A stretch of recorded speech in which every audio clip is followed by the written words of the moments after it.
pops up about being recorded. So just It's okay, right? Yeah, that's fine. and let me go full screen. Yes.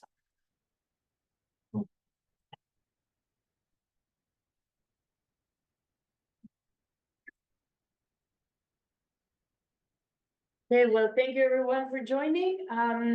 We are having Gregg Germain today that is going to give, I think, a very pedagogical talk. Yes. That's what we talked about, at least in the past, that he was going to bring this to the level to be able to get everybody on board.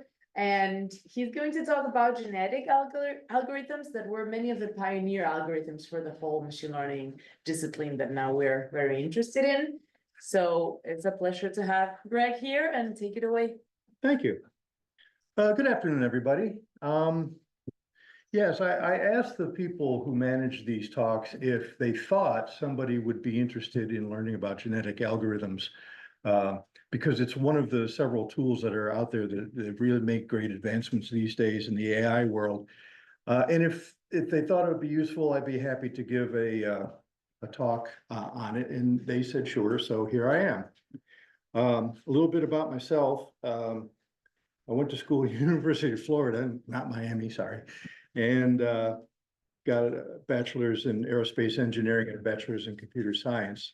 And I took the one AI course that was available way back then, which didn't tell you very much of anything. And then I went to night school, got a master's in computer science, where I focused on AI.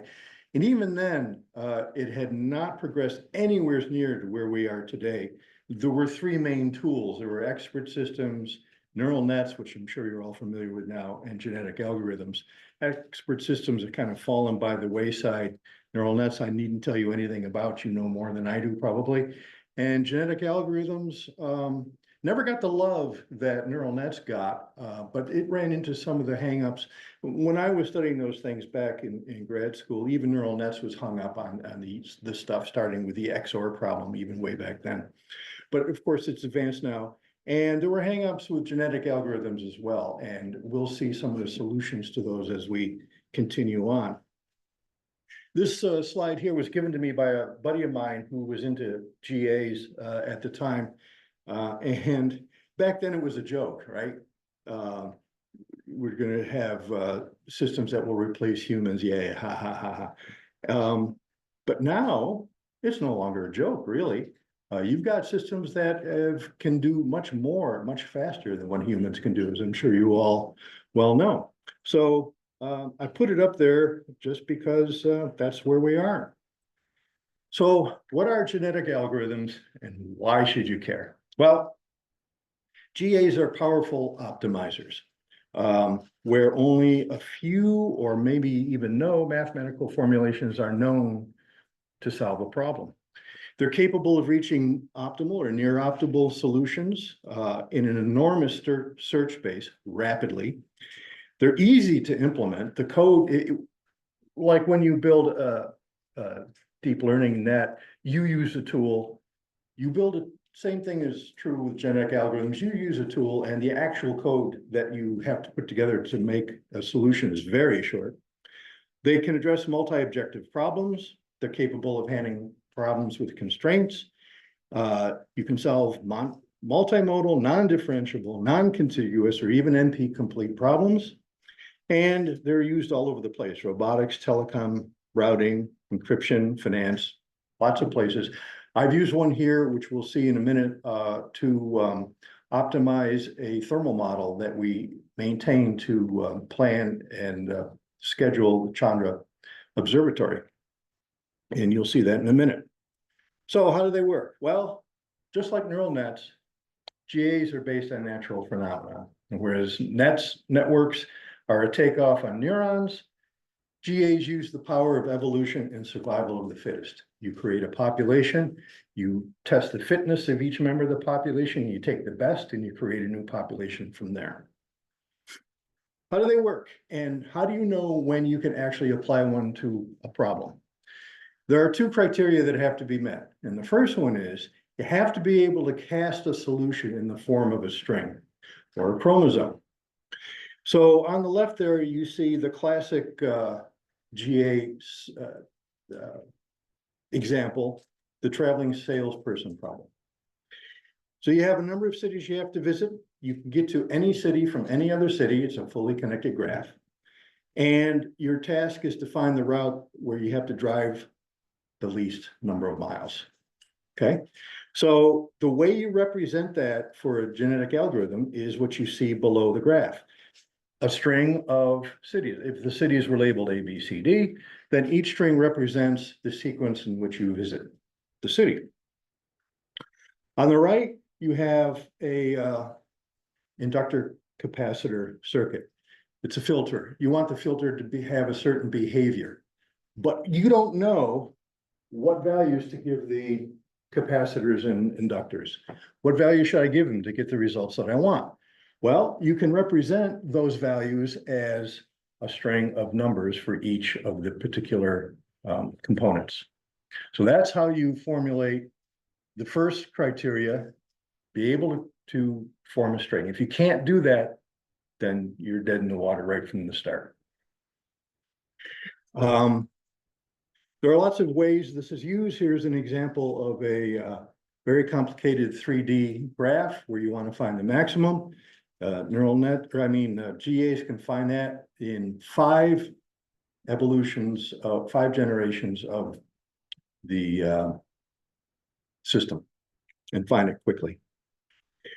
The second criteria, you have to be able to calculate a fitness function, or for any one of those strings that you've created, how good a solution is that? So for the traveling salesman problem, the fitness solution is the distance that that particular string causes you to have to travel. And there you want to minimize it. So this is a minimizing fitness function. It could be maximizing as well. You can have more than one fitness criteria. Some can be minimum, some can be maximum. So in the, well, as I said, in the traveling salesman problem, the chromosome that comes up with the shortest distance is the most fit, and that's your answer. You looking back at the LC circuit diagram, that fitness is minimization of the error. Model minus data.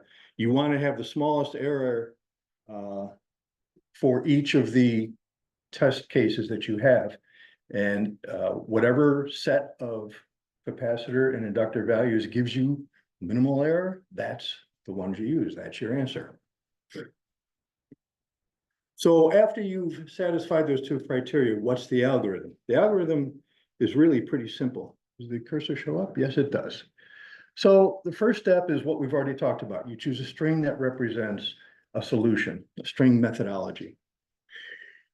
Then you generate a population of random strings, just completely random. The size of the population is one of the many, many, many variables the user gets to tune. Then you evaluate the fitness of each of these random solutions. They're going to be awful. They're going to be terrible because these are all generated at random, but that's okay. Now you check and see if you've got a fit that's close enough that meets your criteria for success. Or you put a limit on the number of generations you run, because there are ways that this thing can just run off infinitely if you never approach a solution. If you've found a solution that you're happy with, you quit and you're done. But if not, then you instigate the heart of the algorithm, which is to run these 3 operators: selection, crossover, and mutation. And this is where the connection to evolution comes in. You select the population size, you select the mutation rates and the probability of crossover, and lots of other parameters. All right. So a couple of selection methods. This is a very common one of the first ones, called the roulette method. You calculate the probability of each possible solution. Then you create a roulette wheel whose circumference is the sum of those probabilities. Spin the wheel. Wherever you land, you've just selected a parent. You keep spinning the wheel until you got all the parents that you want. Notice that, yes, the odds of the most fit candidate is more likely to be picked, but that doesn't mean you're not gonna pick a least likely candidate or a small probability candidate. And you want to do that because just because a particular candidate at this stage in evolution is not very fit, it may have a section of its genetic makeup that you want to save. Another selection is called the tournament method. Roll the dice and select at random out of your population of, say, 103 candidates.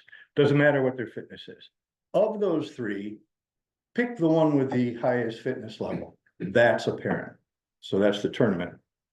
And you can see an example here where we've got, 6 candidates, A through F, and A, B, and F were selected by the random selection method, and then F is picked because it's got the highest fitness. That winner is selected for crossover. This is very efficient to code, just like the roulette wheel. It's all pretty simple. Works very good on parallel architectures, which we'll see later. This allows you to adjust the selection pressure by a tournament size. If you create a large tournament size, you are more likely to pick a most fit example. And so that one will dominate. So you got to be careful doing that. If you pick it too small, well, 0, of course, is too small. 1 is not very good. You want a tournament size of at least 2. The last one we're going to go over is stochastic universal sampling. Very much like the roulette wheel. Calculate your probabilities in the same way. Create the circumference of the roulette wheel. And all this is the wheel laid out, edge laid out flat. Randomly select an interval size. Start in the middle of the first item, which is the most fit item, A. And wherever your interval sets you underneath a particular candidate, that's the one you picked. You can set the number of candidates you want to pick for any one particular spin of the wheel. So you only need 1 spin of the wheel and you can get all your candidates this way. There's a myriad of selection methods, tons of literature on this. I just wanted to give you 3 to give you an idea of what it is you're trying to do. You're trying to select parents to bring together, create offspring that contain genetic material from each of the parents, which hopefully improve your solutions. You'll see that they do. So then the next step is crossover. After you've selected your 2 parents, you got to make this combination. When you cross 2 parents, you get 2 offspring, as you will see. You can you will set a probability for crossover. It's usually set very, very high. You want this to happen, but there is a finite probability that it won't, in which case the 2 parents are just cloned into the next generation. These offspring that you're creating, these are what go into your next generation. You have specified the size of your population. Crossover, selection and crossover is done repeatedly until you've created a new generation of that size. There's lots of crossover techniques, and we'll look at 3 of them just to give you a flavor of it. First is single point crossover. On the left, you have 2 parents, 1 and 2. The red line specifies where in the chromosome you're going to cut. And that's randomly generated. Wherever that is, you just swap the components, as you can see from the color coding, to generate 2 offspring. And now you have 2 offspring. Whatever genetic material, whatever information 2, 1, 10 has, it is now in offspring 1. But it has the 0, 1, 2, 3 of parent 1. So that's single point crossover.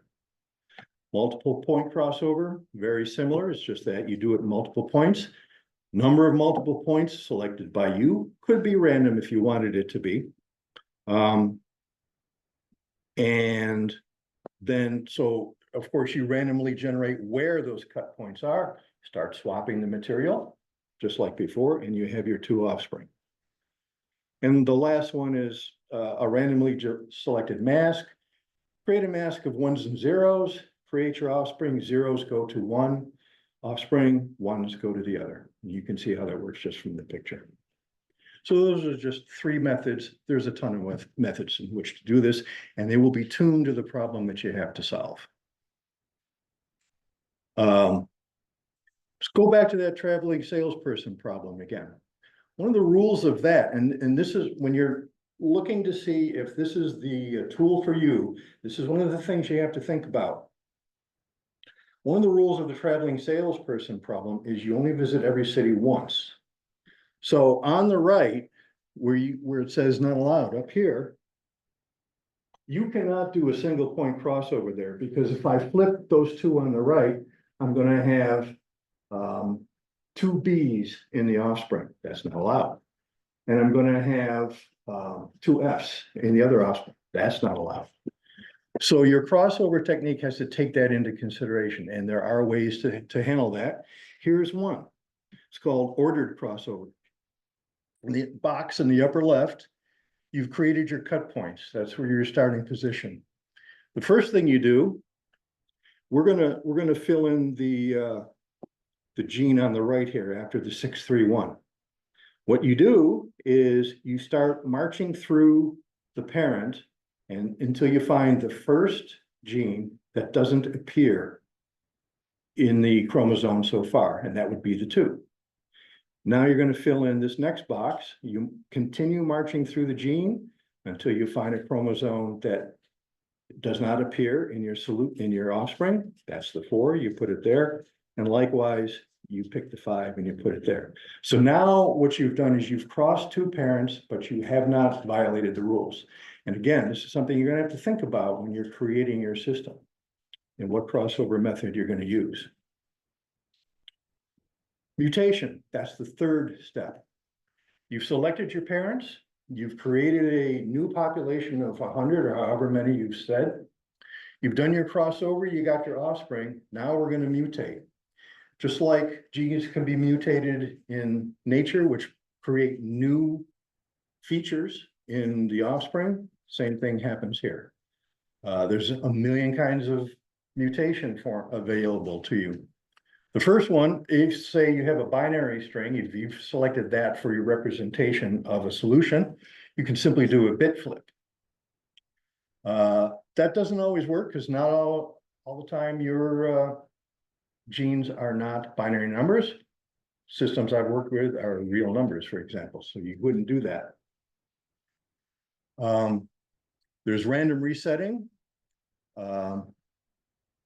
You are a random value from the set of permissible values, in this case 0, 1, is assigned to a randomly chosen gene. That's a way of doing it.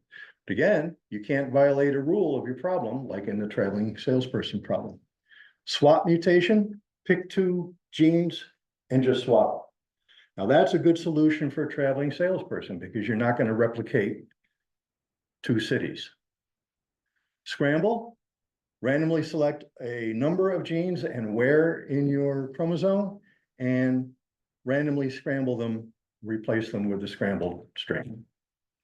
And lastly, inversion mutation, just randomly select the number, randomly select a position, take those genes and just flip the order. And that's your output. So these are different kinds of mutation. What mutation does for you is it solves a problem that nets sometimes fall into. It kicks you out of local minimums or maximums. So you don't get stuck nearly so much with genetic algorithms in a local solution that's not your answer. That's bad for you. So mutation is very important. The probability of mutation, though, you got to keep fairly low, because if you make that a very high probability, all you've done is created pretty much a random search. So that's not going to help you out. So mutation rates are very low. Again, selectable by the user. So we're going to go briefly over a model that I built, a genetic algorithm that I built to refit the DPA thermal model, which SOT mission planning loves. Basically, in order to plan the schedule for Chandra, we take, I'm gonna really oversimplify here, but we take a pile of observations, we put them next to each other. We run these thermal models and we see what happens to the temperature of certain components, in this case, the -Z thermistor on the DPA box. And we make sure it doesn't violate any limits. If it violates a limit, your schedule is no good, you gotta redo it. So you gotta have a model that's fairly accurate, so that when you have a candidate schedule, you can see if it violates your thermal limits. Now, what is my chromosome for this? Well, these thermal models have a number of parameters which you adjust when you're doing a refit. Normally, we do chi-squared type refits, sorts of things when we do this by hand. This doesn't do it that way, but we take, in this case, 53 parameters. That 53 gene string is my chromosome. They are positionally important. So the first item in there, in that string, represents a certain variable, a certain parameter, and that parameter's identity never changes. The value changes, but you can't move, you're not moving the parameter. You're changing the values of the parameter in the string. We use a model system that you build the model, you run the model, and you can run it over time, and you get your mapping of the temperatures. I had some information here about the fitness routine and how fast it is, but basically the fitness for this is the following. We hold these models to a ±2 degree accuracy. So for any candidate solution, you calculate the temperature over time, maybe for a year. For that year, you have telemetry data that gives you the actual temperatures that you experience. So we're using data from back in time. Calculate the difference. So long as the absolute value of that difference is 2 or less, you've got a good data point. Fitness is maximize the number of good data points or deltas that lie between -2 and 2. Very simple. For this, I use stochastic universal sampling with Hall of Fame and elitism. What are they? Hall of Fame is something you can choose to use or not. It's up to you. And what it will do is for every when it comes time to generate a new generation, first take the N best candidates from your old generation or your present generation and clone them directly. You set the Hall of Fame size, another knob for you to twirl. So let's say it's 5. If your population is 100, after you've gone through the whole cycle once, you pick the best top 5, and those are the first 5 candidates for your next generation. So now all you have to do is generate 95 more. Okay, this propagates good solutions into the next generation, but they only live that long. If the offspring of those has a reduced fitness, they will not be propagated. Okay. Elitism, there's the one. You say, I'm going to use elitism. I want an elite of 1, and it will take the best candidate at the very beginning of the procedure and maintain that throughout the whole procedure. And you'll see why that might be useful. That candidate lives forever. Just to give you a quick view, this is a plot of a year's worth of data of model minus the data. The data is in blue and the model is in red. And you can see in the upper plot there, wherever you see red, that's bad. That means that the model's not good. It doesn't correctly, right to the nth degree, fit the actual data. The green line that you see, the horizontal line, that's what we plan to. We don't want any temperature to go above that green line when we're building a schedule. The yellow line is the yellow warning line. If the real temperature, the actual telemetry temperature, crosses that yellow line, in real life, we're alerted, we're awakened. And if it crosses the red, the whole world's awakened, because that's bad. This is now real-time data we're talking about. So you compare the top and the bottom, and you can see, after I ran the genetic algorithm on those 53 parameters, you can see marked improvement in the GA version. There's a whole lot less red. This particular red value here, which actually broached the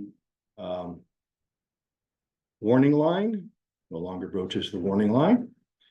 And near the top of each of these places where you see red, where we're over predicting, we're not over predicting anymore. That's what the system did for you. This is just another way of looking at the error data minus model. On the left is production, on the right is GA. You can see you've tightened in the error quite a bit, left to right. You can see that center line, which is like, think of it as a center of mass for each position, is more vertical, which is what you want. So that's a marked improvement. Another way of looking at it, this is the residual data minus model done in a histogram. We've increased the number of zero error data points, which is what our fitness function tries to do. And we've sucked in the number of cases where you're exceeding -2 or 2. You can see that across the bottom. So that's a pretty good improvement too. What you see on the right is what we strive for every time we do a hand refit. This is the plot of the actual run of the genetic algorithm. The green line is the average fitness of the population throughout the whole run. There were 200 generations done for this, and the population size was 350. And you can see at the beginning that the general fitness of the randomly populated or the randomly generated population is very, very bad. The red line is the best fit value.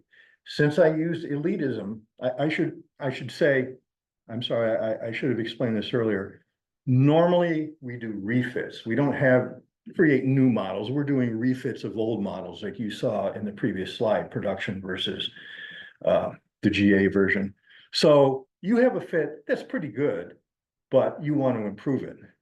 Since I used elitism, that's why the red line starts up near 100,000, because I use the present fit, the production fit in my population, and it stayed there throughout the entire run because I used elitism.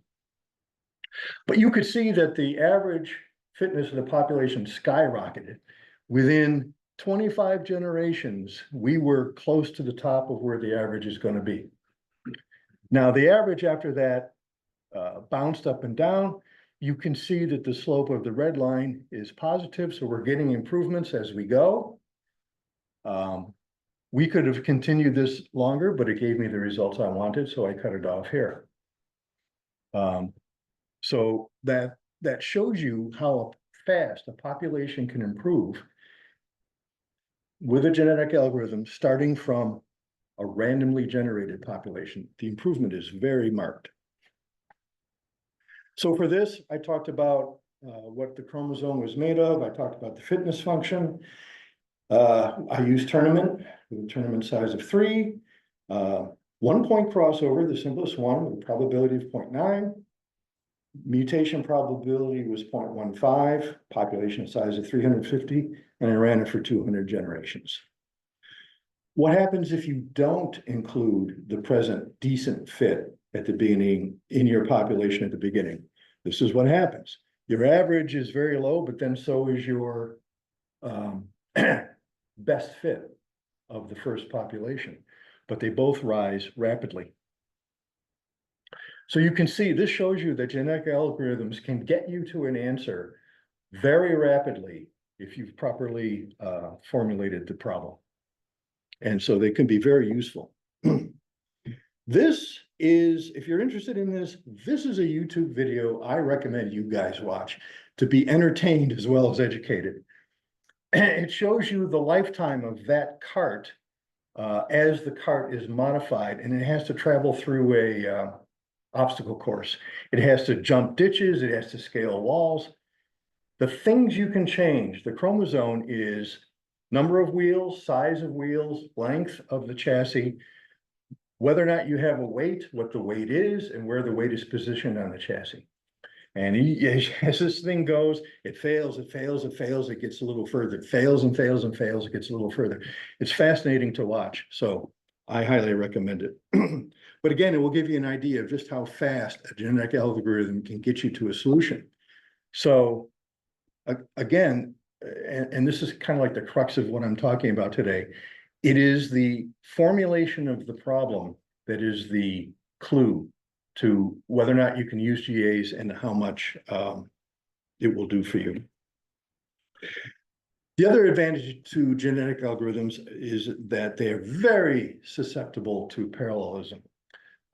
Most of your time is spent calculating the fitness function, at least it's been my experience. The selection, crossover, and mutation runs very fast. You can exploit parallelism in many ways. We'll just look at three. One is a global method. You have a farmer-worker solution. The farmer sends groups of chromosomes from your population, divides it up into groups, to workers who apply the operators, selection, crossover, mutation. I'm sorry, not selection, just crossover, mutation, and does the fitness calculation, sends the results back up. The farmer then gathers all the results, forms a new population, checks to see if you've got an answer yet, and if not, divides it and sends it back out again. So all of these workers are working in parallel to do a piece of the analysis. There's migration where population is again divided into groups under the control of a self-contained total genetic algorithm, not just the operators. Each one is run independently in parallel with a piece of the population. And then as you can see, it will forward the best fits to the adjacent genetic algorithm on the right. So it's all only unidirectional. Those are used in the next iteration. You can have a bidirectional exchange, as you see in the top, and you can have an unrestricted exchange where everybody sends their best to everyone and they use them as they see fit. But all of these individual genetic algorithm instantiations are running in parallel. That's the plus. And the last one is diffusion GA, fine-grained parallel. The population is a single structure. Each individual is assigned a processor. And selection and mating and all of that is done with adjacent individuals. So each one of those is an individual in your population. And then the results are combined and assessed. So when do I use a genetic algorithm? When are they applicable to my problem? Again, you can solve multi-objective problems where gradient optimizers can fail. Can you cache your solution in the form of a chromosome? Hopefully I've given you a good idea of what that requires. Can you specify a fitness function for each of your candidates? Can you calculate how good that candidate is? Is your application space really big and traditional techniques are computationally or otherwise expensive, or simply won't work? Then you might look at GAs to see if it can solve a problem. Now, the last thing I want to cover might be more of interest to you because a lot of you are working with deep learning nets. So you can use a genetic algorithm to improve the results of machine learning algorithms. You can improve feature selection, hyperparameter tuning, and architectural optimization. Feature selection. You have to build a net. You have a number of inputs that you can choose from, but not every one of those inputs is really useful to you. Some of them are going to be useless. Some will obscure the actual problem. Which are the best ones to pick? Hyperparameter tuning is for hyperparameters. Are you over specifying or under specifying? Architectural optimization. How many layers should you have? How many nodes in each layer? Right now, that's a bit of an art. You get in a lot of experience, and so as you go, you get a good feel for that. But still, it's a bit of an art. GAs can solve that problem for you and help you design your network right off the bat. Feature selection. So, like I said, in supervised learning models, for example, we map features to outputs. And it's not necessarily true that the more information, the better. Some are redundant and it can result in model degradation in the performance. So you want to select the most useful and beneficial features from the available set. That will give you shorter training times because you're not including every possible input imaginable. The models will be simpler to use and understand. The models provide better generalization.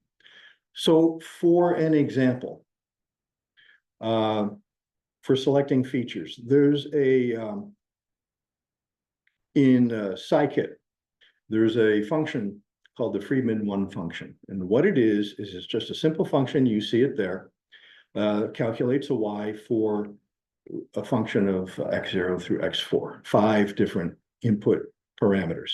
There's a noise function there to further muddy up the waters. Those input parameters, the x's, are independent and uniformly distributed over 0 and 1.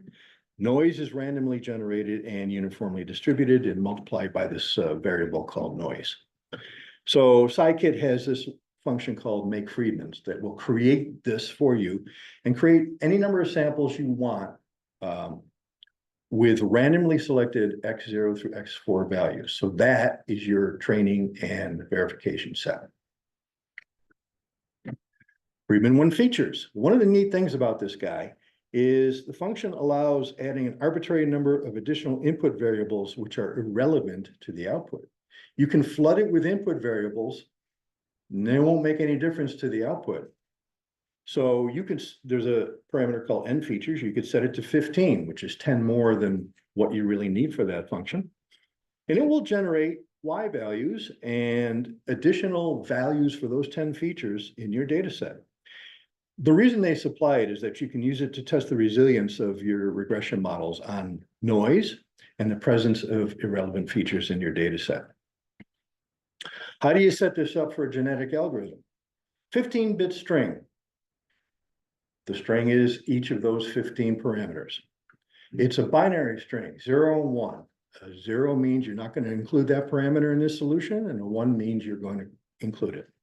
The fitness function is the mean squared error of the results.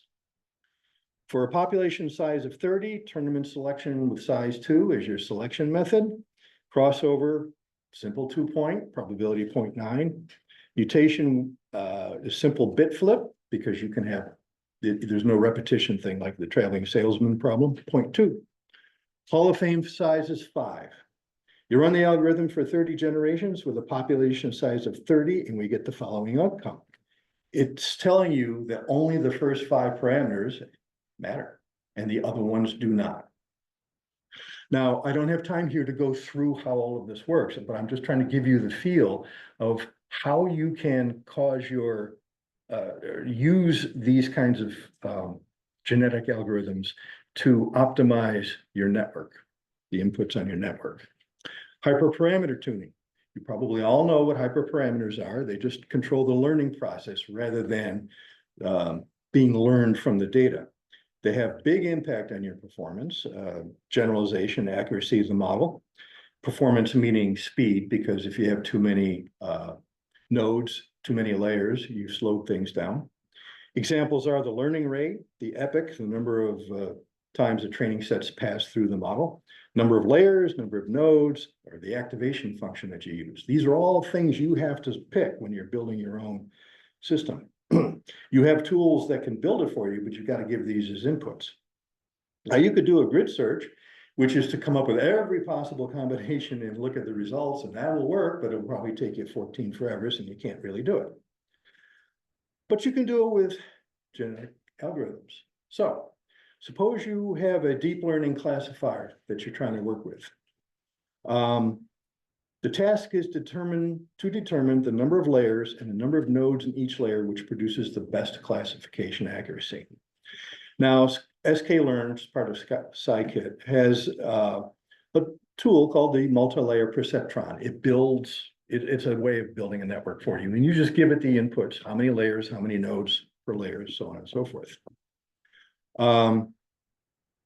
When you use this tool, the way you specify the number of layers and the number of nodes per layer is you provide the constructor a tuple, in this case, a threeple. So if you want 3 layers of each of 20 nodes each, you give it a tuple 20, 20, 20. Okay, so that's what you have to call the function to build the classifier. But how do you represent that as a chromosome for our purposes? And again, this is where your creativity and imagination has to come in. For this example, we're going to assume a fixed top end to the number of layers, 4. Now, that's not always good for your particular problem. Sometimes you want to have a varying number. You can have chromosomes of varying size. There's piles of literature as to how to write selection and crossover mutators to do that. But to keep this simple, we're just going to say maximum of 4 layers in this particular case, okay? And we're going to create for these chromosomes rules. So N1 through N4, that list there specifies that I've got 4 layers and the values of the N's are the number of nodes in layer. If I see as a chromosome 10, 25, 15, that means I got 4 layers. Each one has that many nodes. If I see 10, 20, minus 5, 15, remember these are randomly generated at the beginning. A negative number terminates the creation of your tuple. So that's going to create for you a tuple, a 2-member tuple, which means 2 layers, and the size is going to be 10 and 20. If I see a 0, that terminates it as well, just like a negative. And that last one, 10, 25, 15, that means I'm going to see 3 layers of 10, 20, and 5 nodes a piece. The first layer is always non-zero or greater than 0 because you always want to have at least 1 layer in the answer. You handle that in your code that creates these things and in your mutation. You got to make sure you don't mutate yourself into a 0. In this particular app, the values that those numbers can take are bounded, and again, that's user selected. Now, to evaluate the architecture, you create your chromosomes that look like this to the genetic algorithm into a tuple, which looks like that when you call the MLP constructor. So that's something you have to write, but that's a very simple thing.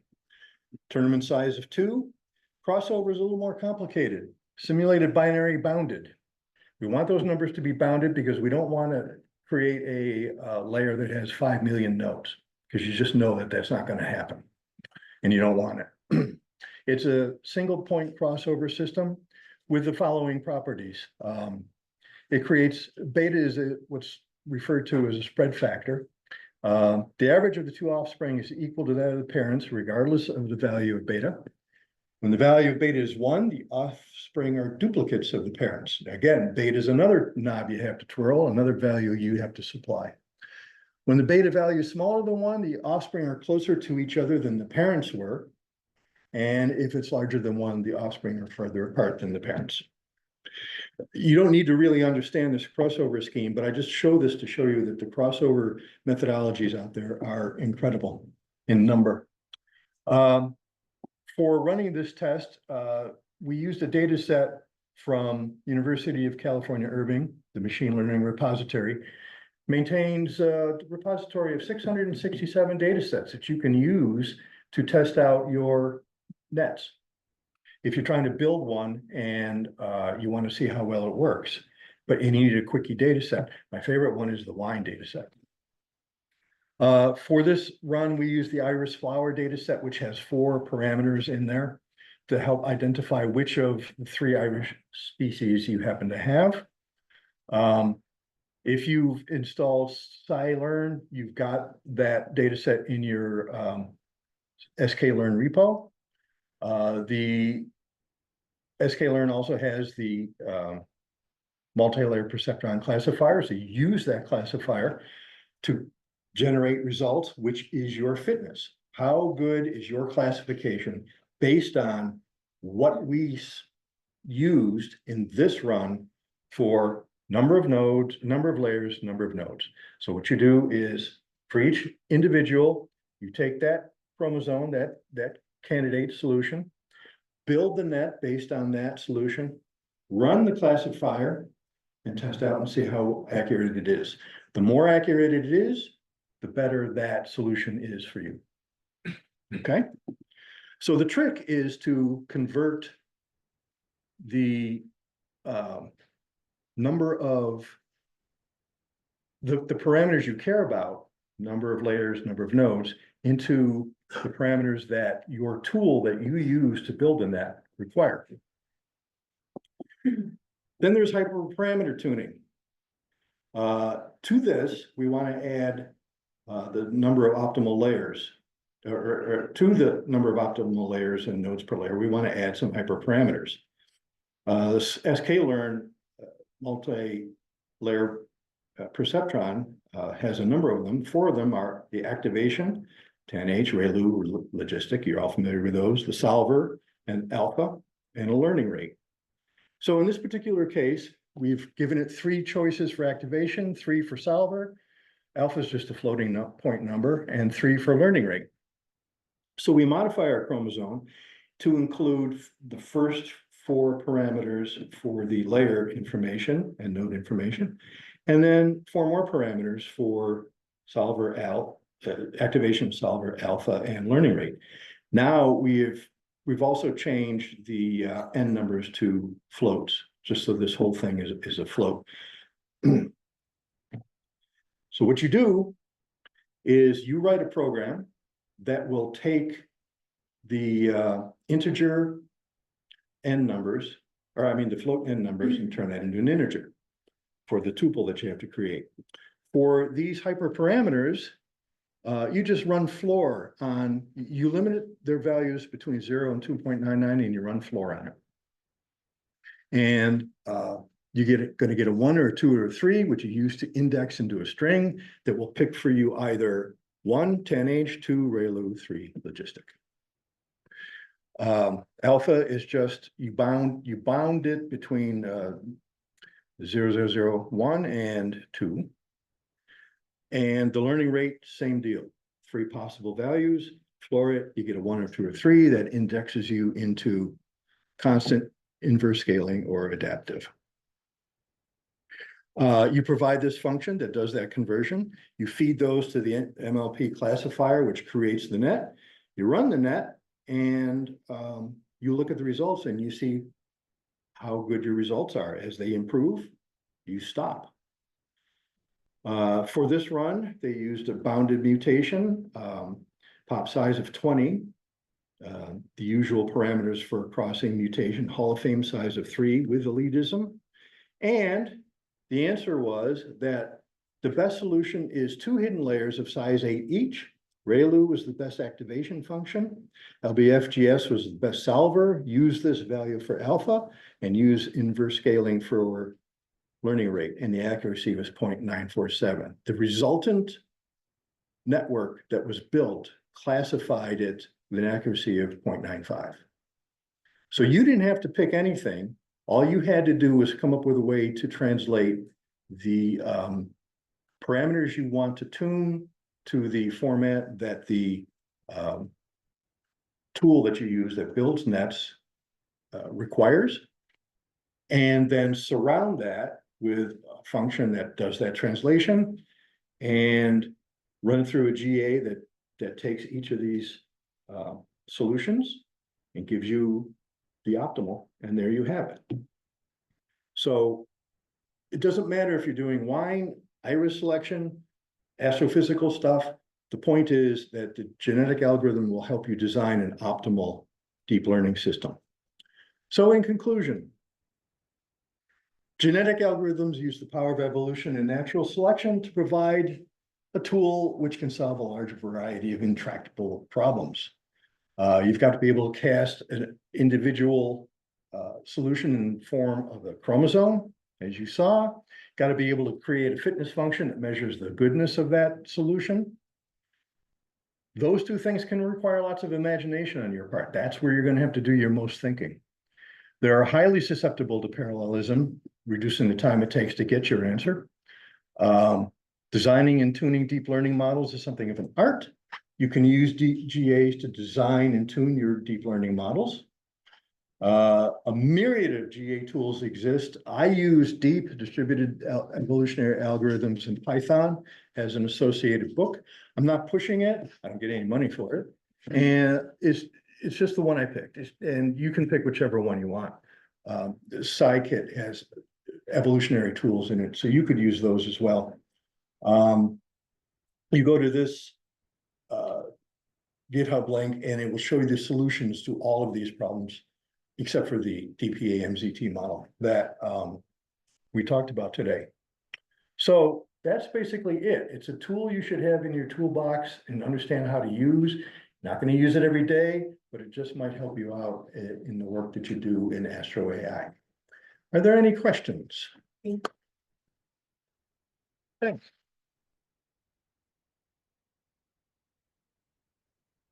You're going to shut down? Thank you very much, Greg. That was Sure. a very clear explanation. I Very hope so. interesting Too, I think at least. Are there any questions? Sure. Thank you for the talk. I was wondering, can you treat the mutation probability a bit like the learning rate? So then you can have like a scheduler so that maybe your mutation starts off high and decreases over time. We have like a coastline, so then it oscillates. Absolutely. In fact, that was something I wanted to say and I forgot out of nervousness. You notice there that in my genetic algorithm to fit the model, we kind of level things off. And you get good response at the beginning, but then in a very short period of time, you level things off. So the thing that I need to try there is to modify the mutation rate as we go along and increase it. Yes. And hopefully that will generate more diversity in the population, because higher mutation rates give you diversity, and diversity is what's holding me back here. So yes. Want a higher mutation rates at later epochs. As you focus in asymptotically to a value, you want to make sure you can kick out of that. That's right. Yep. Hi, thank Hi. you. This was very informative talk. The hyperparameter tuning depends on the number of populations that you decide to use, or is not dependent on that at all? The number of what? I'm sorry. Populations. For when for the exercise you showed at the end for the hyperparameter tuning of a neural network, if you use the package you showed, do you have to pick a number of populations for the? Oh, propagations? You mean generations? Yes. Oh, generations. Yes. Okay. Yes, what you do is you pick, here's what I did. You get to do what what you think best. But I run my program that runs it for 100 generations. In fact, you can see those vertical black lines. The first one ran for 100 generations and put out the plot that is only on the left-hand side. I saw that and I said, no, I'm not done yet. Run for another 100. And then we got the plot that you see. And I could have kept on going. So you're going to run when you're first working with this, you're going to run it for a few generations to make sure nothing blows up, that your code works, and put out a plot like this and look at the average of your population and see how it's going and see if you're leveling off. And then you will either increase or keep the number of generations the same, depending upon what your results are. It's kind of like the same sort of thing when you're running a neural net and you're looking at the error, and the error comes down, right? You want to get down to the bottom there, but you don't know a priori how many generations it's going to take. There is something very similar to this that I use for the hyperparameter tuning that is called Optuna. And you just set the ranges that you want to explore in learning rate and all the other things. So I don't know if you haven't tried that and No, you have a thought on like what are the differences. No, I haven't tried that. I would be interested in getting something to read on that. Any other questions? Another one? So I was also wondering how you can deal with, I guess, like Occam's razor. So let's say your true problem is solved with a 3-parameter model, but then maybe you've got a lot of noise, and so therefore you really just want to use a 2-parameter model because you can't recover that 3-parameter model from the amount of noise you have. Okay. How can you, I guess, penalize your algorithm from producing too many parameters versus not enough? So you're talking about Yes.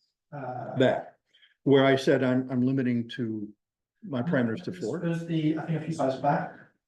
It was where it gave me the few more back. It had all the equation, that one. That one. So for a problem like this, for example. That's just something somebody created to help you. Yeah. I don't know how to create necessarily a equation or how many parameters to pick in order to test any particular genetic algorithm in order to pick out which features are important, because I don't have a problem to work on, right? So I can't tell you. It's all going to be problem dependent. All right. I was also kind of thinking via symbolic regression, which is also another genetic. Have you heard about symbolic regression? I'm sorry? Have you heard about symbolic regression? Symbolic? No, I have not. Okay, it's a genetic algorithm that uses equations to solve some. It's all right. Thank you. Okay. But I mean, what is the symbolic aspect of it? It's a way to generate some complex equation to approximate some problem. So if you've got some like a spectra, how can you use mathematical equations to approximate the spectra? And so use like a genetic algorithm. Okay, so you wouldn't use it, but you could use like a Taylor series or something like that, right? Exactly, yeah. Yeah. Well, that's all that this is really, or actually more like this. You would have to, well, what you would have to do is, here's how it would work. What you're testing now is this function, right? You're no longer testing the neural net that will reproduce that for you. You're now testing the function itself, but you have to have an answer, right?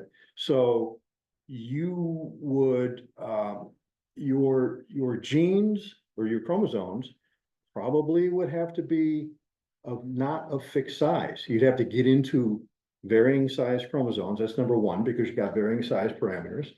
And then you would have to get an answer. That's very simple. You just run the equation for your candidate, right? And then see how close it is to the actual value. And all you're doing is changing the number of parameters. Now, the value of the parameters don't matter other than you would bound them, right? But now all your chromosome does is change the number of parameters, and then the set of parameters that get you to your closest to the answer is your answer. That's how you do it. Yep. Okay, I think we're ready to, one more. Jack had a question online. I'm Jack, sorry. you want to unmute yourself and ask, or? Yeah, sure. Well, great talk, Greg. My question for you is, if you are working on a problem with very high dimensional constructs, so you have a long genome, and you compare the sort of tools and settings that you will use for a problem with a long genome, high dimensional data, to a small genome, low dimensional data, do you tend to have rules of thumb for how you would change the hyperparameters or the kinds of mixing algorithms that you would pick? Well, okay. Are you asking, would I pick different operators, selection, crossover, mutation based on the size of the genome?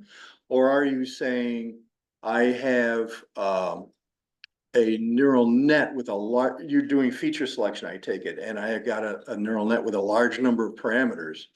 Would I change things? I'm The not sure. first question, the first things. Oh, no, no, you would not pick your operators based upon the length of the chromosome. You pick your operators based on what gives you the better results. You might find, as I have, that 1-point crossover is good enough for most applications, but there are times when you want 2-point.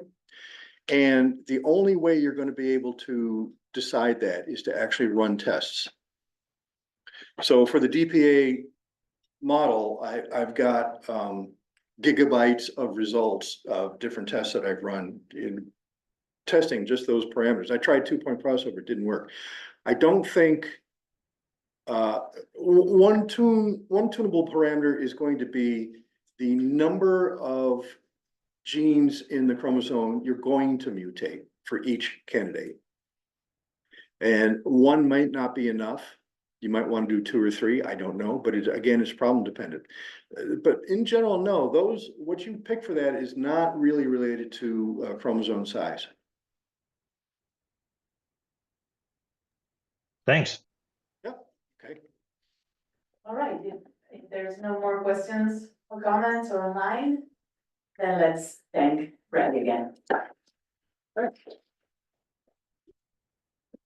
Okay, thank you.